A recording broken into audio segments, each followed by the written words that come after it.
Birorta bir упражнение bilan, mashq bilan qorinni ketkazishning iloji yo'q. Assalomu alaykum hammaga.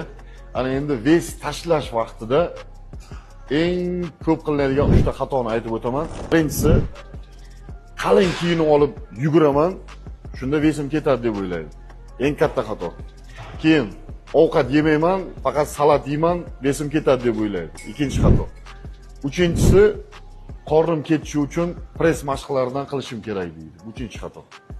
Uchalasini ham foydasi yo'q. Sababini aytaman. Buni birinchisidan boshlaymiz. Qalin kiyinib yugurganda, qalin, mana stretch o'raysizmi, har xil maykalardan kiyasizmi, truskalardan kiyasizmi, farqi yo'q. Kapshonlardan kiyinib olib basharasi yopib qo'yadi. Faqat terlaysiz, badaningizdan faqat suv chiqadi. Bo'ldi. Yog' ko'p harakat qilganda ugлекислый gazga aylanib nafasdan chiqib ketadi. Terlash kerak emas. Masalan, qishda chiqib yugursangiz, terlamasangiz ham bez tashlaysiz. Yog'ni eriganini hisobiga. Ovqat yemasdan bez tashlayman, salat yegandek shalvirab qoladi, bez tushadi, gap yo'q, lekin shalvirab qolasiz. Muskul bo'lmaydi, kuchingiz qolmaydi, gormonlar buzilib ketadi.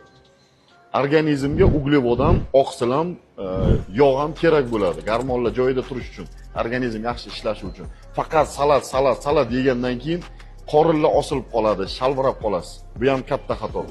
Uchinchisi, press mashqlarini bajarganda qornim ketadi deb o'ylaydi. Bu ham juda katta xato. Qorin ketishi uchun yo'li bitta, shu defitsit kaloriy. Kaloriyani qisqartirasiz, yog' eriydi. Yog' ketgandan keyin muskul press mushaklari ko'rinadi. Bo'ldi. Birorta bir упражнение bilan, mashq bilan qorinni ketkazishning iloji yo'q.